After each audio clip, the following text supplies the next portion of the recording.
지난 3일 밤 마산어시장 인근 청과시장에서 불이 났습니다. 추석 대목을 앞두고 점포마다 물건을 가득 채웠던 탓에 상인들의 피해가 더 컸습니다. 의령군 관광택시를 신청하는 과정에서 관광객들의 개인정보가 유출됐습니다. 지자체는 해당 사안에 대해 전혀 인지하지 못하고 있었습니다. 9월에 접어들었지만 여전히 경남 남해안에서 고수온 피해가 이어지고 있습니다. 3일까지 통영 등 5개 시군 433개 어가에서 피해를 봤는데 누적 피해 신고액이 450억 원을 넘어섰습니다. 9월 모의평가는 수능 출제 경향과 수시 원서 접수 전 수능 최저 가능성을 가늠해 볼 수 있는 중요한 시험입니다. 이슈앤피플에서 9월 모의평가 결과 활용법을 알아봅니다.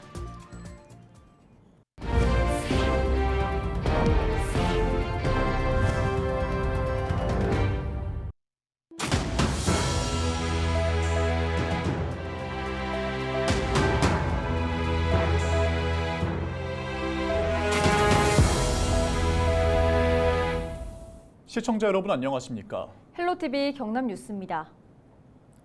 지난 3일 밤 창원의 한 전통시장에서 불이 났습니다. 추석 대목을 앞두고 점포마다 물건을 가득 채웠던 탓에 피해가 더욱 컸는데요. 삶의 터전을 잃은 상인들은 망연자실했습니다. 보도에 표영민 기자입니다. 시장 건물 위로 뽀얀 연기가 올라오고 살수차가 연신 물을 뿌립니다. 마산어시장 내 청과시장에 불이 난 건 3일 밤 10시 12분쯤. 이 불로 인명피해는 없었지만 점포 28곳이 피해를 입었습니다. 화마가 휩쓸고 간 현장. 건물 지붕은 녹아내려 무너졌고 철골 구조도 엿가락처럼 휘었습니다. 점포 내 물건들도 새까맣게 타버렸습니다. 하루아침에 삶의 터전을 잃은 상인들은 허탈한 마음입니다. 아유, 마음이 슬프지. 오늘도 이거 한 동네고 한 고향집이나 마찬가지인데 이게 불효나니까 너무 가슴이 아파요. 상인들의 피해는 다른 때보다 더 컸습니다. 추석 대목을 앞두고 점포에 평소보다 많은 물건을 채워놓았기 때문입니다. 다른 날 평일보다도 더 많은 또 재고량을 또 준비를 하셨고 그렇기 때문에 많은 분들이 그 냉동에 물건을 저장을 했다든지 또 과일 같은 경우에는 또 뭐 평소에 한 3-4배 정도 이렇게 저장을 하고 있는 부분을 또 이런 일로 당함으로써 창원시는 삶의 터전을 잃어버린 상인들을 위한 지원책 마련에 나섰습니다. 신속한 복구를 약속하는 한편 소상공인 육성 자금 등 실질적인 지원에도 나설 계획입니다. 우리 본청과 그리고 하포구청 합동으로 합동 상황실을 지금 설치 운영하고 있는데 여기에서 여러 사항들을 파악해서 그리고 필요하다면 소상공인 육성 작업을 우선적으로 검토하는 그런 방안도 검토하겠습니다. 추석을 앞두고 모처럼 반짝 대목을 기대했던 상인들. 이번 화재로 당장의 생계부터 걱정해야 할 처지에 놓였습니다. 헬로티비 뉴스 표영민입니다. 앞서 의령군 관광택시 사업에 대한 문제 보도해드렸는데요. 취재 중 또 다른 문제가 발견됐습니다. 관광택시를 신청하는 페이지에 개인정보까지 유출되고 있었던 건데요. 전주현 기자의 보도입니다. 의령군 통합예약 홈페이지입니다. 지난 2일 의령 관광택시를 이용하기 위해 홈페이지에 들어가자 기존 예약 신청을 한 관광객들의 목록이 뜹니다. 게시글을 열어보니 이름과 주소, 심지어 개인 연락처까지 다 공개됩니다. 지자체에서 홈페이지를 허술하게 관리하면서 관광을 오려고 했던 여행객들의 개인정보가 다 공개됐습니다. 문제는 이 피해 당사자는 물론 이 정보를 보호해야 하는 의령군 역시도 몰랐던 것입니다. 취재가 시작되고 게시물은 즉시 비공개 처리됐습니다.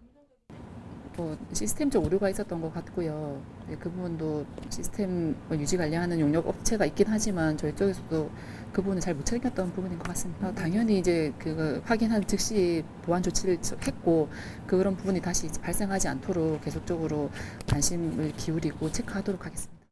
시민들의 개인정보를 보호해야 할 자치단체에서 오히려 개인정보를 유출한 셈입니다. 현행법상 개인정보보호법을 위반했을 경우 5년 이하 징역 또는 5천만 원 이하의 벌금이 내려집니다. 고의가 아니라고 하더라도 개인정보보호법 제34조에 따라 개인정보보호위원회 또는 대통령령으로 정하는 전문기관에 신고해야 합니다. 지자체에서 안전조치를 제대로 못해서 보안상의 문제가 생겨가지고 그런 일이 발생했다라면은 형사처벌은 아니고요, 과태료 처분을 하도록 되어 있습니다.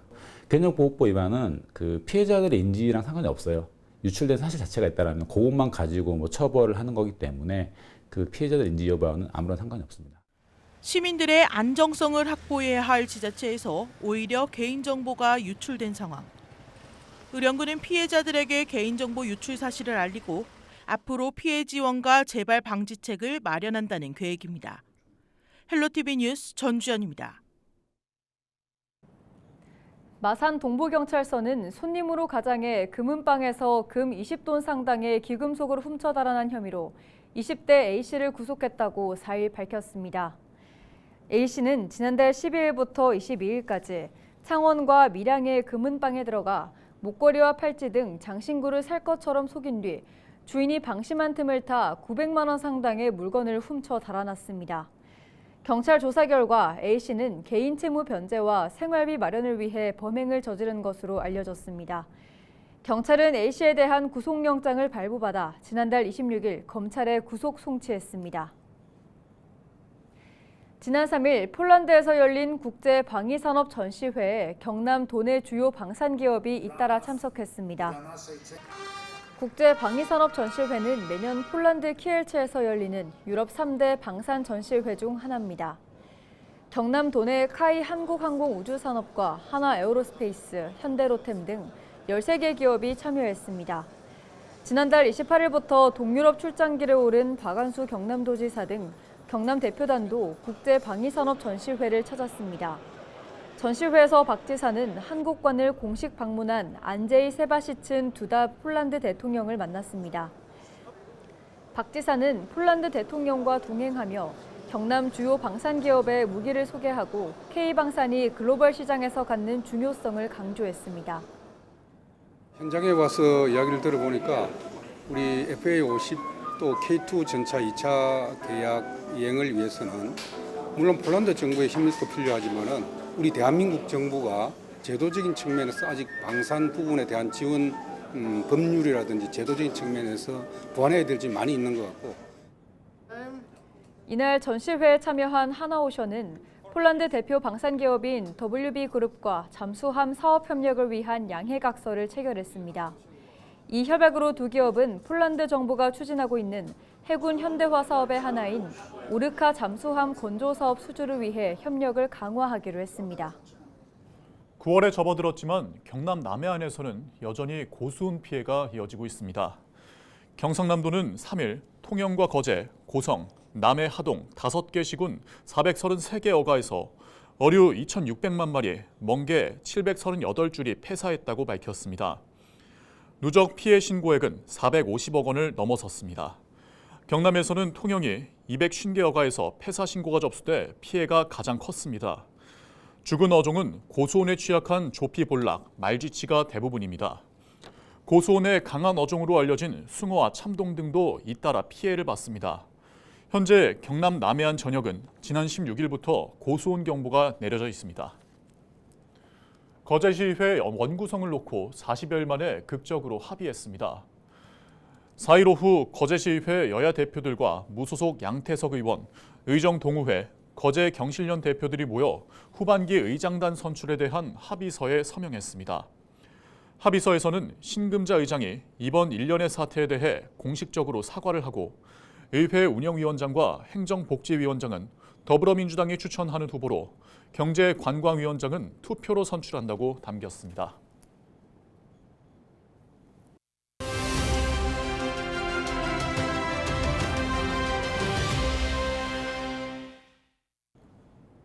(2025학년도) 대학 수학능력시험을 앞두고 마지막 모의평가가 진행됐습니다.